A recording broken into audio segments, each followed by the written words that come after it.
اللهم صل على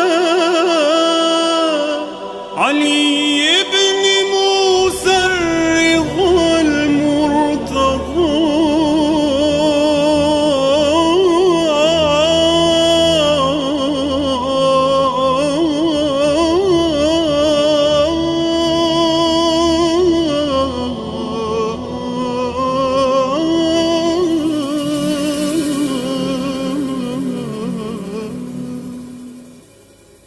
اعوذ باللہ من الشیطان الرجیم بسم اللہ الرحمن الرحیم اللہم صلی علی علی بن موسیٰ الرضا المرتضی الامام التقی النقی وحجتک علی من فوق الارض ومن تحت الثری الصدیق الشہید صلاۃ کثیرۃ تامۃ زاکیۃ متواصلۃ متواترۃ مترادفہ کافضل ما صلیت علی احد من اولیاء۔ تمام تعریفیں اس خدائے برتر و بالا کے لیے جس نے خاک سے انسان کا وجود بنا کر اسے علم جیسی عظیم نعمت سے نوازا۔ تمام تعریفیں اس خدائے عظیم کے لیے کہ جس نے عدم کو چادر ہستی اڑا کر اس کو وجود کی نعمت سے مالا مال کیا۔ تمام تعریفیں اس خدائے رحیم کے لیے کہ جس نے بران رحمت کے ذریعے زمین والوں کو اپنی رحمت سے خوش و خرم کیا۔ تمام تعریفیں حمد و ثنا و ستائش اس خدائے ازلی اور ابدی کے لیے کہ جس نے اس تاریک عالم کو نور محمد مصطفیٰ صلی اللہ علیہ وآلہ وسلم سے منور فرمایا، انبیاء اور ائمہ جیسی عظیم ہستیوں کو ہمارے درمیان بھیج کر ہم پر احسان کیا۔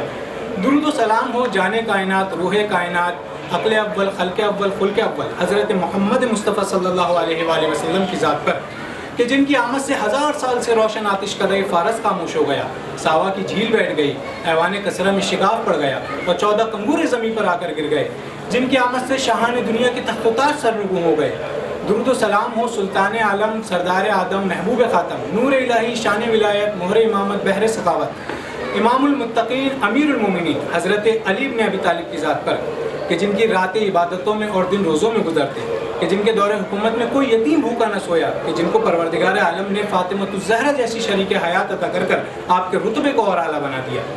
درود و سلام ہو شہزادی کونین، مادر حسنین، سیدۃ النساء العالمین، صدیقہ طاہرہ بطول یعنی بضعۃ الرسول حضرت فاطمہ زہرا سلام اللہ علیہ کی ذات پر کہ جن کے سبب خالق منان نے نور نبوت اور نور امامت کو خلق فرمایا۔ درود و سلام ہو آپ کی پاک اولاد پر، درود و سلام ہو میرے رؤوف امام، امام شمس الشموس، انیس النفوس حضرت علی ابن موسیٰ الرضا علیہ السلام کی ذات پر۔ حرم امام رضا علیہ السلام سے ہفتہ وار پروگرام بزم شمس الشموس لے کر آپ کے سامنے حاضر ہوئے ہیں، اور جس طرح دین اسلام نے مکمل طور پر ہر مسئلے کو واضح طور پر بیان فرمایا ہے، چاہے وہ انسان کی زندگی سے پہلے کے مسائل ہوں، چاہے زندگی کے بعد کے مسائل ہوں۔ اسی طرح اسلام نے یہ بھی بیان فرمایا ہے کہ جب انسان کے گھر میں کسی کی ولادت ہو تو اس کی تربیت کیسی کرنی چاہیے، اس کے زندگی کے جو مسائل ہیں اس کو کیسے فراہم کرنا چاہیے۔ اسی مناسبت سے آج کا پروگرام ہے تربیت اولاد کا، کہ جس میں ہمارے ساتھ حاضر ہیں حجت الاسلام والمسلمین مولانا سید سبط حیدر ذیلی صاحب۔ السلام علیکم۔ علیکم السلام، خوش آمدید کہتے ہیں پروگرام بزم شمس الشموس میں۔ میں بھی اپنی جانب سے آپ سب حضرات کا شکریہ ادا کرتا ہوں اور تمام حاضرین، سامعین، ناظرین جتنے بھی اس پروگرام میں شامل ہیں، جس اعتبار سے بھی سب کو اپنی جانب سے تہ دل سے شکریہ بھی ادا کرتا ہوں اور سلام ادب بھی عرض کرتا ہوں۔ بہت شکریہ۔ حرم امام رضا علیہ السلام میں موجود ہیں اور زائرین کی اور ناظرین کی مسلسل یہ فرمائش رہتی ہے کہ اس پروگرام میں تربیت اولاد کے حوالے سے کچھ گفتگو کی جائے، کہ ابھی کچھ ہی ٹائم پہلے ایک صاحب کا میسیج بھی آیا تھا کہ تربیت اولاد پر اپنے پروگرام کا آغاز کریں، اپنے پروگرام کو رکھیں، تو اسی حوالے سے تربیت اولاد کے حوالے سے پروگرام کا آغاز ہو چکا ہے۔ اور پہلا سوال قبلہ آپ سے میرا یہ ہے کہ زمانہ جو ہے وہ ماحول خراب ہے آج کل ایسا اثر ہے جہاں تاغوتی طاقتیں یہ چاہتی ہیں کہ انسان کو راہ مستقیم سے ہٹا دیں، اسی طرح ائمہ اور انبیاء کا یہ سلسلہ جاری اور ساری اسی حوالے سے ہے کہ انسان راہ راست پر گامزن رہے۔ میرا پہلا سوال تربیت اولاد کے حوالے سے یہ ہے کہ والدین کی کچھ ذمہ داریاں ہوتی ہیں جب بچہ پیدا ہوتا ہے، تو کیا والدین کی اس حوالے سے بھی ذمہ داریاں ہیں کہ اس سے پہلے کہ بچہ پیدا ہو، یعنی رشتہ ازدواج ہو چکا ہو، شادی ہو چکی ہو اور ابھی بچہ پیدا نہیں ہوا، لیکن کچھ والدین کی ذمہ داریاں تربیت اولاد کے حوالے سے اس وقت بھی بنتی ہیں؟ قبلہ بیان کرو۔ بسم اللہ الرحمن الرحیم۔ دیکھیے، اسلام چونکہ ایک ایسا دین ہے الحمدللہ کہ جس میں ہر زاویے سے انسان کی تربیت اور اس کو اللہ کے لیے مخصوص کرنا ادا کی ہے۔ لہٰذا نہ فقط یہ کہ فقط اس ولادت کے لمحے اور اس کے بعد، بلکہ ہمارے یہاں تربیت اولاد کے سلسلے میں وہیں سے باقاعدہ اسلام نے اہمیت دی ہے کہ آپ اپنی شریک حیات کو باقاعدہ ایسا انتخاب کریں کہ جو آپ کی اولاد کے لیے بہترین شریک حیات کریں، یعنی وہیں سے شروع کہ آپ باقاعدہ کس عورت سے شادی کرنا چاہتے ہیں، اس کا بیک گراؤنڈ دیکھنا، حسب و نسب دیکھنا۔ اس کے علاوہ دوسرا قدم اس خود عورت، اس لڑکی جس سے آپ شادی کرنا چاہ رہے ہیں، خود اس کے بارے میں۔ لیکن یہاں پہ ایک جملہ کہنا ضروری سمجھتا ہوں کہ اگر ہم مثلا ہو سکتا ہے آپ کے پروگرام کو کل دیکھنے کے بعد کوئی یہ کہے کہ جناب اب میں شادی فقط اسی لڑکی سے کروں گا جس کا حسب و نسب بھی صحیح ہو اور وہ خود بھی صحیح ہو، تو اس سے پہلے ضروری ہے کہ وہ خود اپنے آپ کو بھی دیکھے کہ خود بھی صحیح ہے یا نہیں صحیح۔ یعنی یہ بہت اہم نکتہ ہے کہ اب ہم نے پروگرام سن لیا، آیات بھی، روایات بھی، اور اس میں ہم نے کہا اب ہم ایسی جگہ، تو یہ جملہ جو ہم نے عرض کیا کہ حسب و نسب دیکھے، پھر اس لڑکی کو دیکھے، یہ اس آدمی کے لیے ہے جب خود بھی پاک ہو، خود بھی صحیح ہے، تو یقیناً اس کا وظیفہ ہے کہ وہ چیز دے۔ چونکہ باقاعدہ قرآن کریم میں حکم تکلیفی کے علاوہ حکم وضعی بھی بہت ہے۔ جو غلط کردار کے لوگ ہیں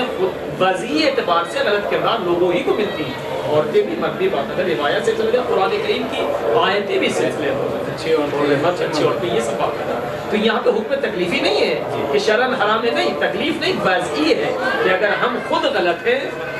تو ظاہر ہمیں شریک حیات، لیکن ہم تربیت کی سلسلے میں گفتگو کرتے ہیں۔ وظیفہ یہ ہے کہ اگر میں خود پاک ہوں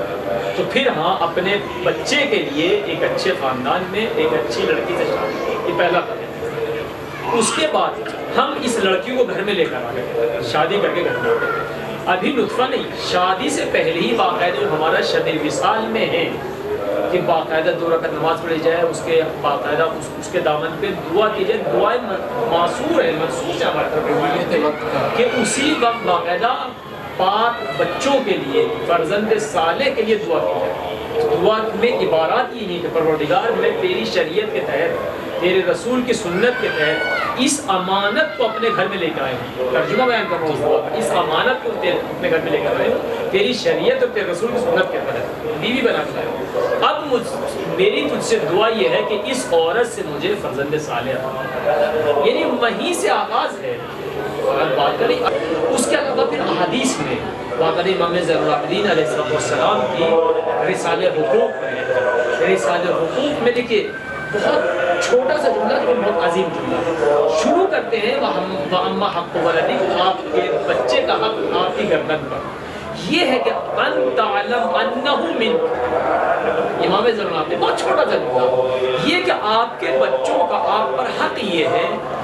کہ آپ کے بچے کو آپ اس طرح سمجھیں کہ آپ کا جز ہے، آپ کا حصہ ہے۔ کیا مطلب؟ یعنی یہ بچہ اگر آپ ہر وہ چیز جو اپنے لیے چاہتے ہیں وہ اس بچے کے لیے چاہتے ہیں، آپ اپنے لیے عزت چاہتے ہیں معاشرے میں،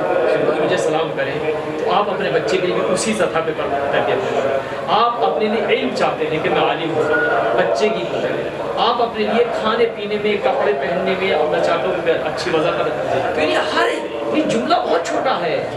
لیکن امام نے کہا کہ آپ بچے کو، اپنے بیٹے کو، اپنی بیٹی کو اپنا جز سمجھیں، جو اپنے لیے چاہتے ہیں وہی بچے کے لیے۔ اس کے علاوہ دوسرا جو ہے کہ مضاف الیہ، پھر بچے کی ساری زندگی، سارے کارنامے آپ کی طرف نسبت دی جائے گی۔ اگر یہ بچہ برا کر رہا ہے تو کہا جائے گا یہ فلاں صاحب کا بیٹا ہے، اچھا کر رہا ہے، نماز شب پڑھ رہا ہے، حج کر رہا ہے، زیارت کر رہا ہے، فلاں صاحب کا بیٹا ہے۔ لہٰذا برائیاں بھی آپ سے منسوخ ہوگی، اچھا یہ بھی، لہٰذا بچے کی ایسی تربیت کی جائے۔ یہ میں نے کلی بیان کر رہا ہوں، ابھی جزیات میں نہیں آیا ہوں، کلی طور سے یہ ہے کہ باقاعدہ پیدا ہونے کے بعد بھی ہر قدم میں اسی امام سجاد کے جملے میں یہ کہ بچہ آپ کا وجود ہے، لہذا آپ کو ہر قدم میں اس طرح سے کام آنا ہے کہ باقاعدہ گویا آپ اپنی تربیت جیسی چاہتے ہیں، اپنے بارے میں جیسا چاہتے ہیں، اپنے متعلق جیسا سوچنا چاہتے ہیں کہ معاشرے میں جیسا سمجھا جاؤں، اسی طرح بچے کی تربیت کرو تاکہ بچے بھی وہی اثر ہو جو آپ چاہتے ہیں۔ انہیں بری بات بھی بچوں کے لیے بعض افراد ایسے ہوتے ہیں کہ ان کو ڈانٹ کر بلاتے ہیں یا پھر باقاعدہ طور پر ان کے بری طرح سے مارا پوٹی کرتے ہیں، تو اس حالت میں اگر کیا ہوگا؟ دیکھیں یہی بچے کو یہاں پہ سوچا، میں نے ابھی تک جو عرض کیا آپ کو کلی طور سے، اب اگر آپ جزیات کریں تو جزیات میں صورتحال یہ ہے کہ باقاعدہ بچوں کو تعلیم، تربیت، اس کے علاوہ بچے کی تعلیم و تربیت بھی چیز رکھنی ہے آپ کو کہ اسلام میں باقاعدہ مار پیٹ ڈانٹ ڈپٹ یہ اخلاقیات میں مفصل گفتگو ہے کہ بچے کو اس احترام پہ تربیت کی جائے جو ہم نے ابھی پہلے کلی طور سے ہم نے عرض کیا ہے کہ اگر آپ خود اپنی جیسی عزت چاہتے ہیں تو آپ بچے کو بھی اس طرح سے تربیت کریں کہ بچے کے بھی معاشرے میں وہی عزت ہو. لہٰذا اگر آپ خود بچے کو مار رہے ہیں تو اگر بچے کو آپ خود عزت نہیں دے رہے ہیں تو بچے کو باہر کہاں سے عزت دیں گے؟ آپ جب بچے کو ڈانٹ رہے ہیں اور خدا نہ کرے غیروں کے سامنے ڈانٹ رہے ہیں تو جب آپ بچے کو گھر سے عزت نہیں مل رہی ہے تو باہر سے کہاں سے عزت ملے گی؟ لہٰذا بچے کی ایسی تربیت ہو بزرگ منشی غرور نہیں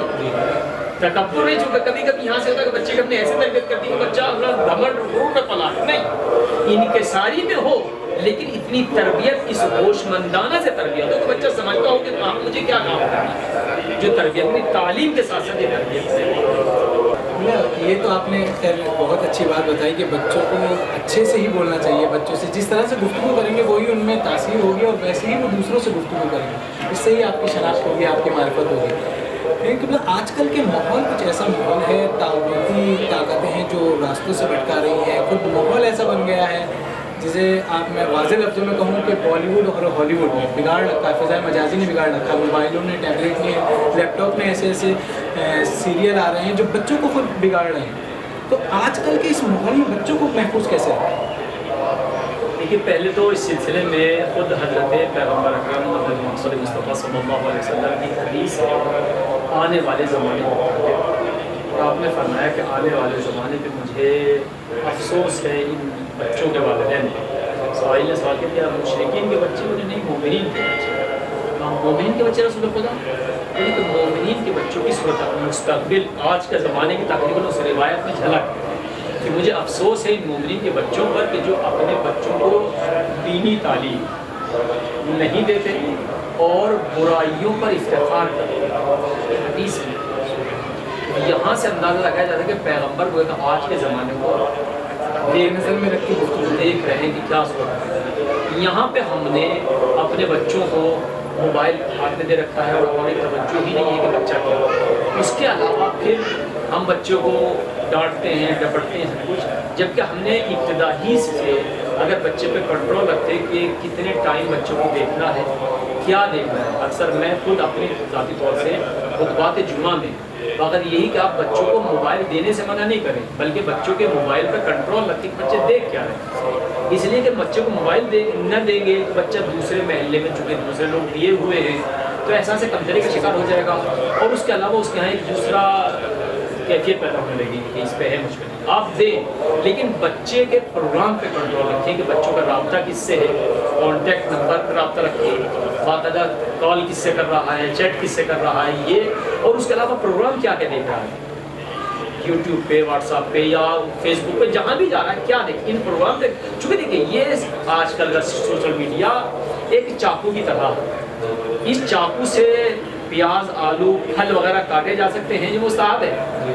اس چاقو سے کسی کا قتل کیا جا سکتا ہے جو حرام ہے. چاقو بذات ہی چاقو کا رکھنا نہ حرام ہے نہ واجب.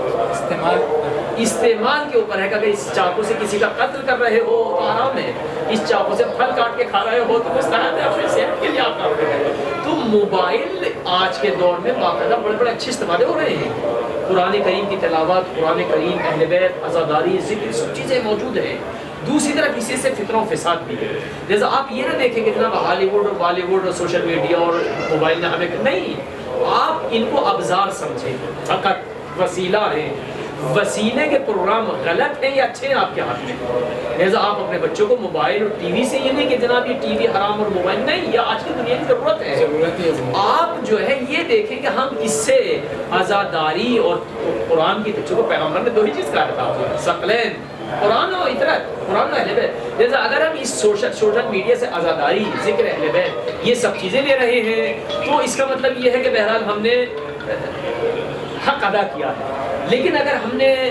گناہ کی طرف خود گئے یا بچوں کو لے گئے تو ہم نے حق ادا نہیں کیا. لہٰذا یہاں پہ تربیت کا اثر جو آپ نے کہا جو آپ کا اصل سوال تھا وہ یہ کہ یہ سب چیزیں بچوں کو منع نہ کی جائے ورنہ احساس کمتری کے شکار ہو جائیں گے. بلکہ بچوں پہ کنٹرول رکھا جائے، بچوں کو دیکھا جائے کہ بچے کیا،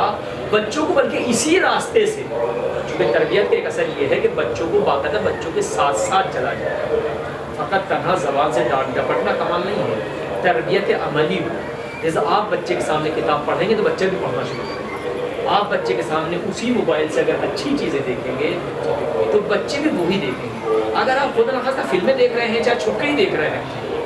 ظاہر ہے بچے پہ اثر پڑے۔ تو یہ سب سوشل میڈیا یا جتنے وسائل یہ سب غلط نہیں ہے، استعمال وہی میں جیسے ہم نے چاقو کی مثال دی ہے۔ بس بالکل صحیح فرمایا کہ استعمال دیکھنا چاہیے۔ مثال کے طور پر بچہ اگر کوئی چیز یوز کر رہا ہے، کوئی چیز دیکھ رہا ہے تو والدین اس کے ساتھ اس سے الگ نہ ہٹیں، یا پھر اس کو ایسے چینلز کی رہنمائی کریں کہ جس کے لیے اس کے لیے مفید ہو۔ ایسے چینل ہمارے باقاعدہ ماشاءاللہ سے اسلام میں اور شیعوں میں خصوصاً ایسا کام ہو رہا ہے، باقاعدہ کر رہے ہیں لوگ کہ جس سے تربیت اولاد اچھے سے ہو سکے۔ بچوں کے لیے قرآن کے درس ہیں اور باقاعدہ روایات ہیں احکام۔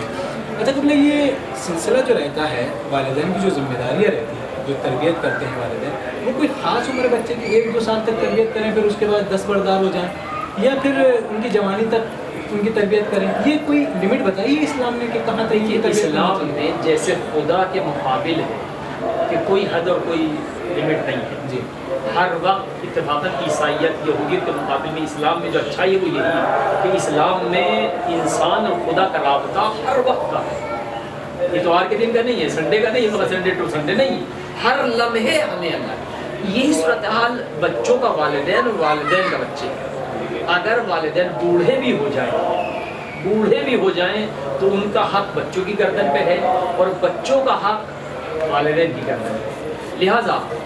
عمر کے لحاظ سے درجہ بدرجہ ہے، پیدا ہوں اچھا نام رکھیں، پیدا ہوں کان میں آذان و اقامت کریں، پیدا ہوں عقیقہ کریں، پیدا ہوں قتل کریں، یہ 7 دن کے اندر کے ہیں۔ اس کے بعد 6 سال کا ہو، 7 سال کا ہو، وضو کرنا سکھائیں، نماز پڑھنا، اس طرح ہے ہر عمر میں، اتنے سال کا ہو جائے یہ کرے، اتنے سال کا ہو جائے اتنے سال کا، لیکن حد نہیں ہے کہ جناب یہاں کے بعد ختم ہو گیا ہے۔ بلکہ اگر بوڑھا بھی بوڑھے ہو جائیں ماں باپ اور بچہ ظاہر جوان ہے یا اس میں بھی وہ 90 سال کا 70 سال کا ہے تو یہ بچہ ان کے مقابل پھر بھی بچہ ہی 70 سال کا ہے۔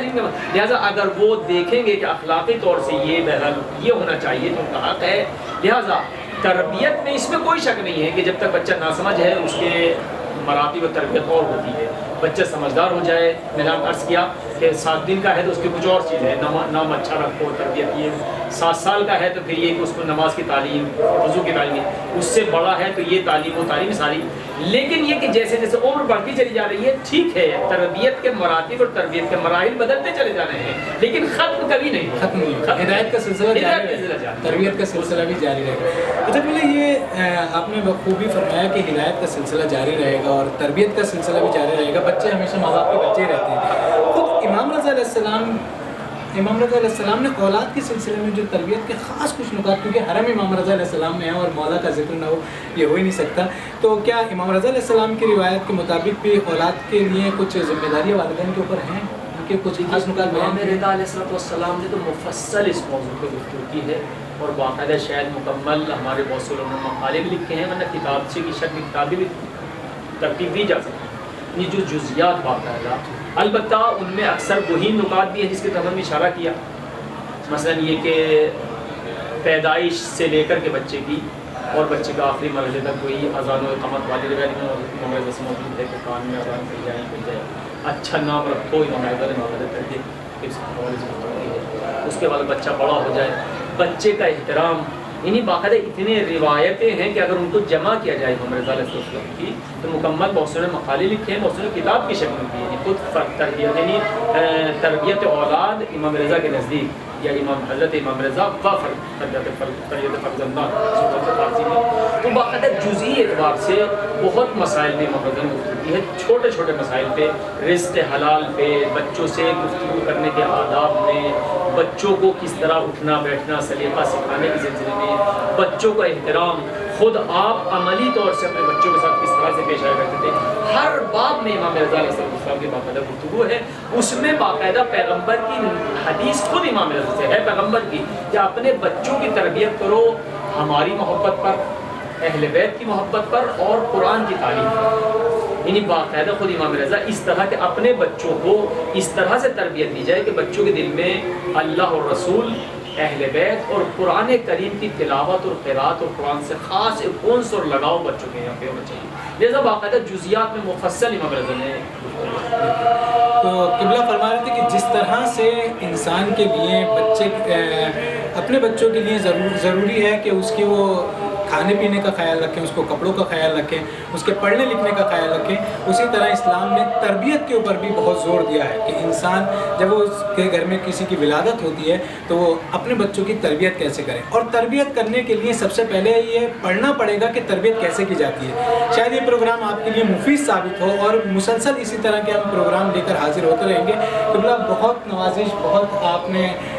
بہت اچھے طریقے سے بتایا. کوئی اگر والدین کے لیے کوئی نصیحت ہو اپنے بچوں کے لیے تو بیان فرمائیے. دیکھیے والدین کے لیے بھی البتہ ابھی میں جو آیت کی طرف اشارہ کر رہا تھا وہاں پہ ایک نقطہ تھا جو ظاہراً بہت جلدی سے سمجھ میں نہیں آتا ہے کہ اپنے والدین کا احترام کریں بچے. یعنی بچوں ہی کے لیے والدین کا بھی آپ نے کہا والدین کے لیے بچوں کے لیے وہ جو جملہ بھی ذہن میں آ رہا تھا اس کی طرف اس میں آیت ہے عندک الکبر. جب بچے آپ کے پاس بوڑھے، جب والدین بچوں کے پاس بوڑھے ہو جائیں. اس میں جو نقطہ تھا ظریف وہ یہ کہ عندک الکبر، یعنی یہ میں آپ کے سوال کا الٹا جو دوسری طرف سے جاؤں لیکن چونکہ ذہن میں تھا اس لیے بیان کرنا مناسب طور پر. بالکل بیان. عندک الکبر یعنی مقصد کہنے کا یہ آج کے معاشرے پہ بہت اہمیت، آج کے دور میں بہت اہم جملہ ہے. آیت یہ کہہ رہی ہے کہ جب یہ ماں باپ تمہارے پاس بوڑھے ہو جائیں وَخْفَضْ لَهُمَا جَنَاحَ الذُّلِّ، وہاں پہ ہے عندک الکبر. یعنی کیا مطلب؟ یعنی قرآن یہ چاہتا ہے، اسلام یہ چاہتا ہے کہ ماں باپ بوڑھے بھی ہو تو بچوں کے پاس ہو. جو میں اشارہ کرنے دے رہا ہوں کہ یہ جو آج کل ہمارا بن رہا ہے کہ ماں باپ کو ڈال دیتے ہیں اولڈ روم، کیا کہتے ہیں اس کو، اولڈ روم اور اولڈ ہاؤس، کیا کیا ہوتا ہے ان میں. یعنی یہ وہاں کا کلچر بنتا چلا جا رہا ہے یورپ اور امریکہ سے. اور ہمارے یہاں بھی جو اہم نقطہ میں یہ کہ قرآن یہ کہہ رہا ہے کہ ماں باپ اگر بوڑھے بھی ہوں عندک الکبر، عندک اس میں نہیں ہو بلکہ ماں باپ بوڑھے بھی ہو رہے ہیں وہ تو بچوں کے ساتھ. لہٰذا میرا کہنے کا آج کی گفتگو یہ کہ جتنا ماں باپ کی ذمہ داری ہے بچوں کی تربیت، وہاں بچوں کی بھی ذمہ داری ہے کہ ماں باپ کو اتنا ہی خیال رکھیں جتنا ماں باپ نے بچوں کا خیال بچپنے میں رکھا. بالکل. اور یقیناً یہ سلسلہ جو ہے وہ ماں باپ بچوں کا خیال رکھیں، بچے ماں باپ کا خیال رکھیں، اور دونوں ہی پہلو کو جمع کرنا بہت ضروری ہے. اور اس کے لیے آپ مختلف اسلامی کتابیں ہیں جو لکھی گئی ہیں کہ بچوں کی کیسی تربیت کی جائے. خود امام رضا علیہ السلام کے یوٹیوب چینل پر آپ مراجعہ کر سکتے ہیں. امام رضا یو آر پر خود کلپیں بنی ہوئی ہیں کہ بچوں کی تربیت کیسی کرنی چاہیے. اور باقاعدہ آج کل خود حرم امام رضا علیہ السلام کے حرم سے کچھ کتابیں شائع ہوئی ہیں جن کو آپ PDF کی شکل میں دریافت کر سکتے ہیں اور رابطہ کر سکتے ہیں. حرم امام رضا علیہ السلام کے نمبر پر آپ کو ارسال کی جا سکتی ہیں وہ کتابیں. قبلہ بہت مشکور و ممنون ہیں. آخر میں آپ سے التجا ہے کہ دعا کرا دیجیے تاکہ ہمارے ناظرین مسلسل یہ کمنٹ کرتے رہتے ہیں اور میسج کرتے رہتے ہیں کہ ہمیں حرم امام رضا علیہ السلام میں ضرور دعا میں یاد رکھیں. بہرحال چونکہ اختصار مد نظر ہے لہذا زیادہ تو نہیں، لیکن اتنا ضروری جتنے بھی ہمارے سامعین ناظرین ہیں خداوند عالم ان کو امام رضا خصوصاً ورنہ تمام معصومین کی زیارت سے مشرف. پروردگار جو بھی مریض، جو مومن جہاں کہیں بھی ہے، تجھے امام رؤوف امام غریب کا واسطہ شفا عاجل و صحت کامل عطا فرما. پروردگار ہم سب سے جتنے بھی بہرحال سامعین و ناظرین ہیں جتنے بھی شیعہ ادب کر رہا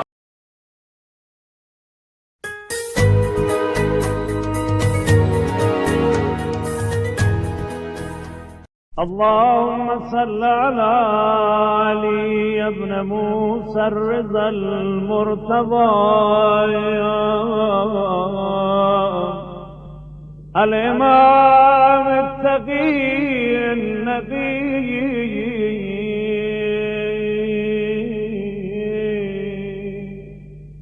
وحجتك على من فوق الأرض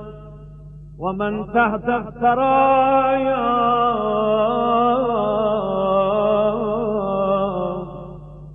الصديق الشهيد صلاة كثيرة تامة ذاكية متواصلة متواترة مترادفة أفضل ما صليت على أحد من أوليائك